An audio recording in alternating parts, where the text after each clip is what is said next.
This podcast is sponsored by IQ Bar. Hi, I'm Will, and I created IQ Bar to empower doers like you with clean, delicious, low-sugar brain and body fuel. Millions of people rely on our protein bars and hydration mixes to win their day. Turns out Thomas Keller, Michelin star chef of the French Laundry, is one of them. We've teamed up with Chef Keller to craft a bar and hydration mix that marry world-class flavor with exceptional nutrition. Our special edition salted caramel chip bar delivers all the decadence of a fine dining dessert plus protein minus sugar and carbs. And our zero sugar yuzu mango hydration mix packs an authentic citrusy punch and a mental boost from lion's mane and magnesium. The best part? 10% of sales go directly to Chef Keller's nonprofit that supports aspiring young chefs. Great taste, great nutrition, great mission. Total no-brainer. Go to iqbar.com today and enter promo code KELLER20 to get 20% off all IQ Bar products plus free shipping. That's iqbar.com, promo code KELLER20. You'll get more than you expect with McValue at McDonald's. Like deals on your late-night go-tos when the party goes till dawn. And savings on their faves. So date night always passes the vibe check. Plus, when the fam shows up for the weekend, you can show out for breakfast.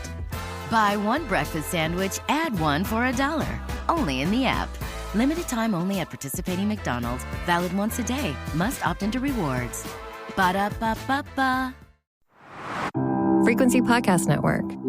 Stories that matter, podcasts that resonate. It is the debate of home office versus head office. Which is the better, more efficient work model? And is every job created equal? Canada's big banks have led the charge on returning to a mostly in-person approach. Royal Bank, TD, Scotiabank, Bank of Montreal, all asking staff to be in the office 4 days a week starting this fall. And other larger corporations are also adopting a similar policy, but it seems to the chagrin of many. I'm Melanie Ng, and in this episode of The Big Story, we take a look at new data that shines a spotlight on evolving workplaces and employee sentiments. And joining me for this conversation is Dave Korzinski, Research Director at the Angus Reid Institute. Dave, pleasure. Thanks for joining today. Yeah, thanks, Melanie. Happy to join.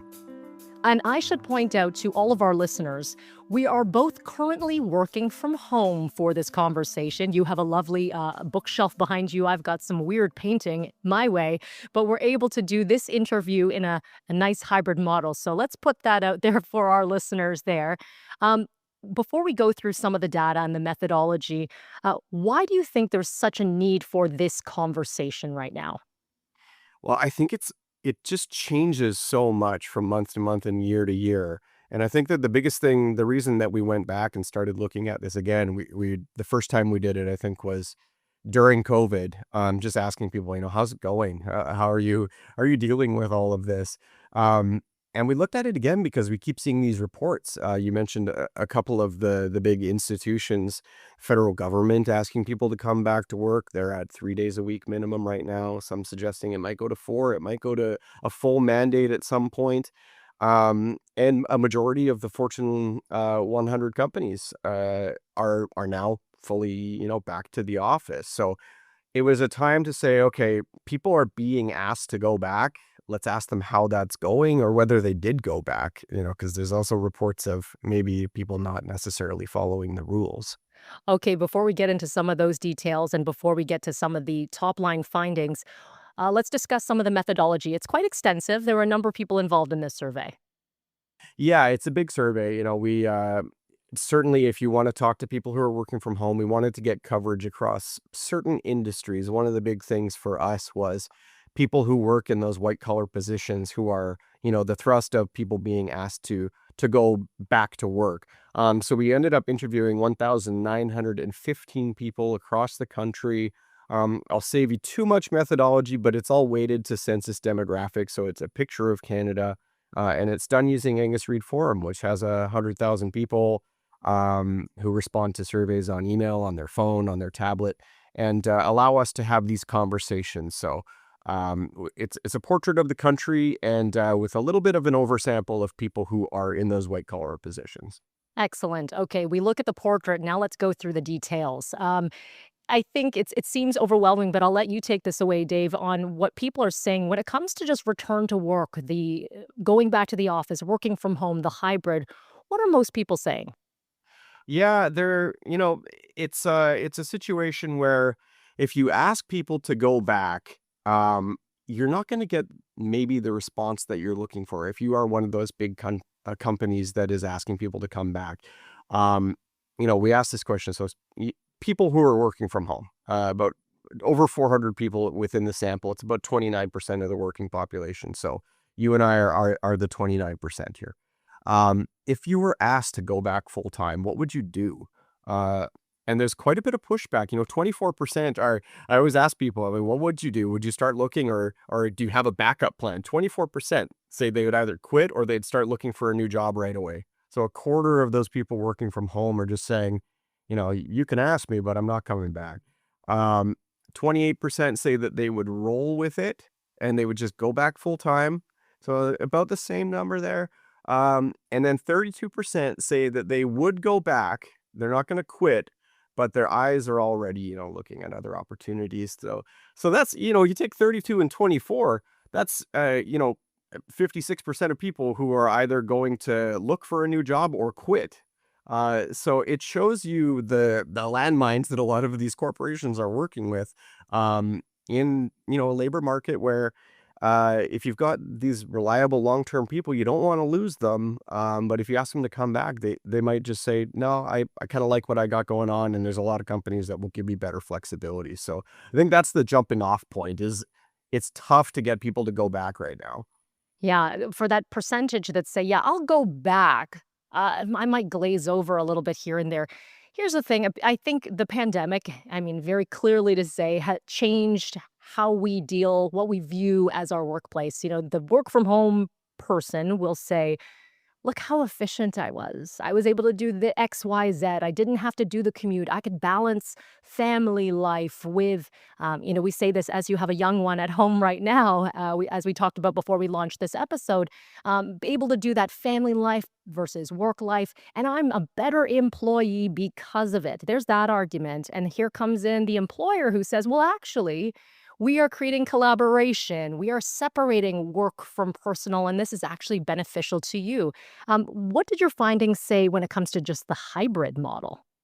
Yeah, there's a couple of ways to look at it. I think that is the fundamental tension, right? Is that you get, especially with people who have young families. We've done some research within, late in 2024, that just the number of people who are putting off having families because of this issue, and now getting that flexibility and saying, maybe I could have a family because I can be around more. We can kind of work with the childcare to kind of reduce costs. So there's that aspect of it, but there is such a loss of that culture and the vibe that you get at the office with when you've got 30 people working together. And some of the offices have games that you can play, and there's coffee that's, the coffee never runs dry, and there are these aspects of it that people miss. So we asked people and said, for people who have had this experience, what is it like? What are the biggest, costs and benefits? And what we find is people hate the idea of getting back to a commute. I mean, when you're somebody who works on a computer and you have the option to not spend 2 hours in traffic, it's really hard to convince that person, yeah, you have to be in office. And just say, I'm wasting so much of my time and these resources that I could be, giving to my young son, which is what I do from 7:30 until 9. That's daddy and Hattie time. And then 9 o'clock rolls, I go upstairs and I start my job. Whereas I could be on the train going in from somewhere in Metro Vancouver. On the other side of it, people say that they have these productivity boosts, these mental health boosts, but they do feel loneliness. The number one thing for people who have worked from home is that they feel disconnected. They don't feel like they have as strong of a relationship with their coworkers. And if you're somebody who's making the decisions about company culture and bottom lines and these types of things, obviously you want to get people into a situation where they feel like they've got some buy-in to the company. They feel like they're connected to their coworkers. And, they can brainstorm, come up with ideas, come up with things that we might not think about if we're just at home, plodding away. When we break down segments of the population, you talked about that 18 to 24 who big majority of where they did their growing up and professional growth, I should say, um, came during the pandemic, right? They didn't really know much before that. And it's quite interesting to see the development and I'd love to see, and I'm sure there'll be several studies and surveys down the road to compare, the 22-year-old who started in 2020 at a new job versus the 22-year-old that started in not 18, that'd be a long time ago, 2002 or something, and their development and growth in that time. Because are you doing the same sort of, as you noted, social interactions? Are you meeting the decision makers? That face to face is a big difference, which we have learned during the pandemic. Connection is key. And so I do understand where employers are saying you're missing out on that part, dependent on the job that you do, of course. Are you seeing some of that sentiment? Yeah, and we are social animals, and people might think this is one of the things that I think until you've got some distance between this absolutely crazy global event that impacted so many of our lives in so many big ways, we don't necessarily know how it has impacted us. So you might think, yeah, my job is I'm just as productive, I'm doing just as good a quality work as I would if I was in office. But you might not know what it's like to have somebody who sits across from you and, bounce something off of them. You're using ChatGPT now. That's your coworker. Whereas before you had a room full of people and you could have these conversations. So I think there's aspects of it that we're not necessarily sure what we're missing out until we can get further down the line and kind of compare some of the data from, like you said, 18 to 22-year-olds in 2015 versus 2025 and what their perceptions are about work. But you look at also that 18 to 34 group, particularly young women, on the scale of social isolation and disconnection, they're quite a bit removed from other populations on those two aspects, feeling like they've been really impacted by it. So there is a sense, if you look at young women versus young men, 40% of young women say they feel disconnected when they work from home, just 20% of young men. So there are different population benefits and costs. Certainly, if you have kids, your calculus is entirely different on whether or not working at home is a distraction. So I think one of the important things to do, and which can be hard if you're running a very large company, is to look at the individual circumstances of all of these different people and come up with plans that work for them.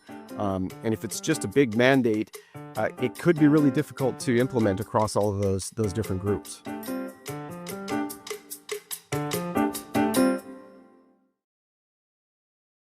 You spoke about, male versus female, and yes, it's 2025, but there's still somewhat a gender imbalance when it comes to the household and for many female employees. And I'm going to speak anecdotally just within my circles. And what the pandemic did was it really put a spotlight on family life. And a lot of people quit jobs, switched careers, did a lot of things in that time.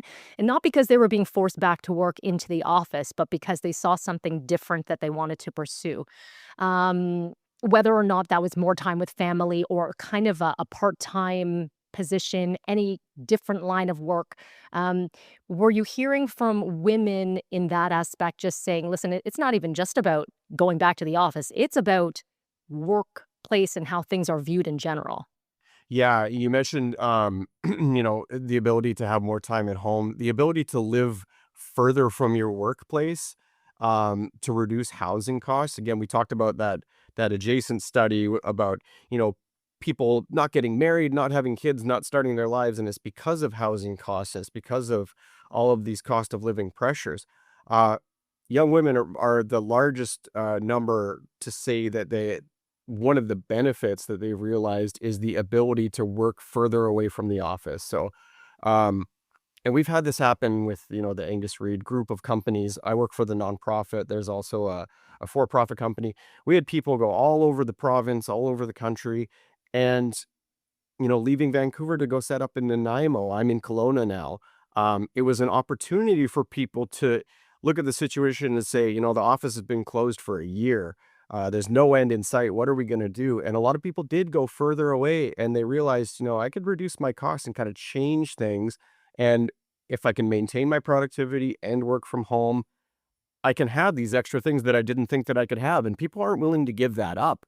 I think that's the biggest thing, is that the personal aspects of this are really, really hard to sacrifice. If you moved out of the region, and your boss is saying you got to come back downtown Toronto, you're probably going to look at it and say, no, I'm not going to do that. So 56% of young women say the ability to live further away from the home, compared to 38% of men 35 to 54, that kind of difference. That's a big aspect of it, and more time with friends and family, more control over that balance. You use the example of ChatGPT as your coworker. And I think not only has technology evolved in assisting in the workplace, it has sort of become the workplace for many people. You're seeing all these different jobs that did not exist before.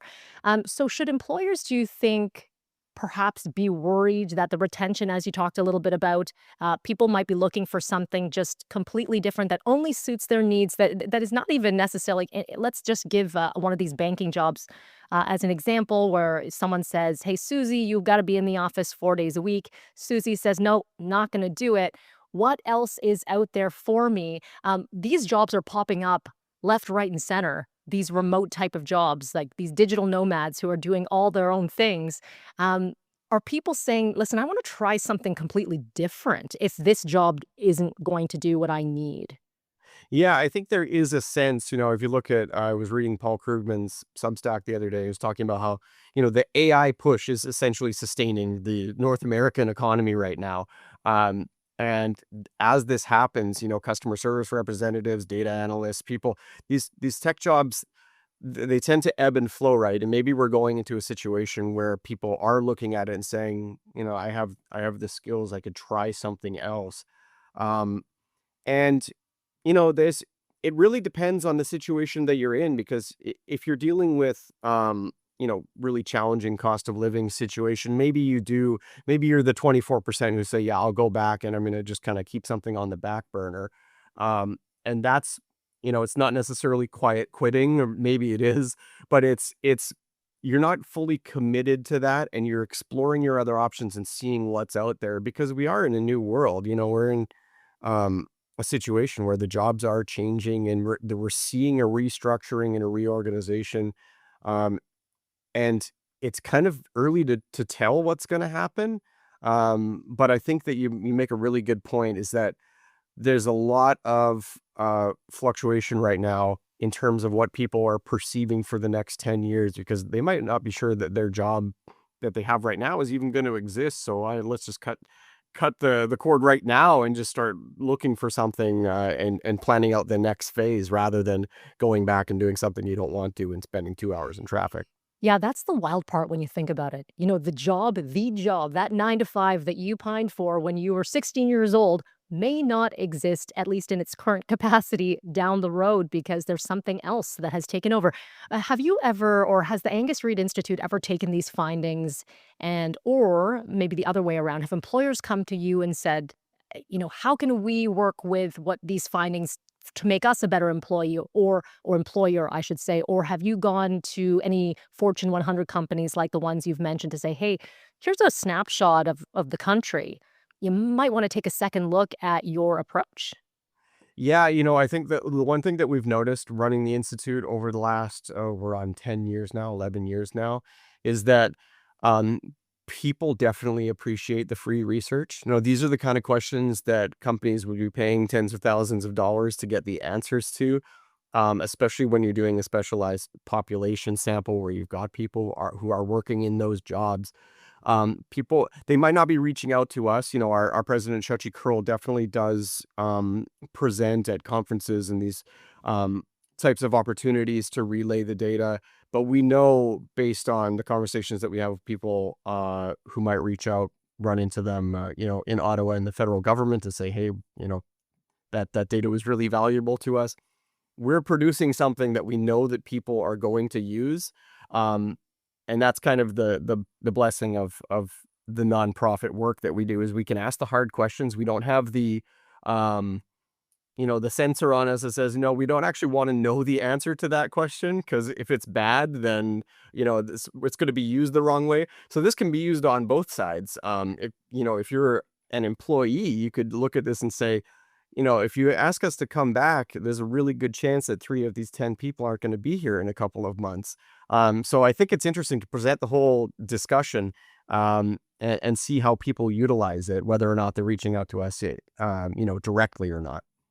Well, Dave, as you mentioned, the conversation changes by the month. We could have a conversation again in the winter when a lot of these big companies, when these employees are back, they're bums in the seats and they may have a different perspective, right? And so I think it's definitely worth keeping the conversation going as these workplaces are continuing to evolve. Dave Korzinski with the Angus Reid Institute, appreciate you breaking down these findings. Thank you so much for your time. No problem. Thanks for having me. And that was The Big Story. You can send us feedback on this episode or any other episode by emailing us at hello@thebigstorypodcast.ca. You can find us on the Seeker app or on all of your favorite podcast players. Don't forget, you can rate, review, follow, and of course, share. I'm Melanie Ng. Thank you so much for listening.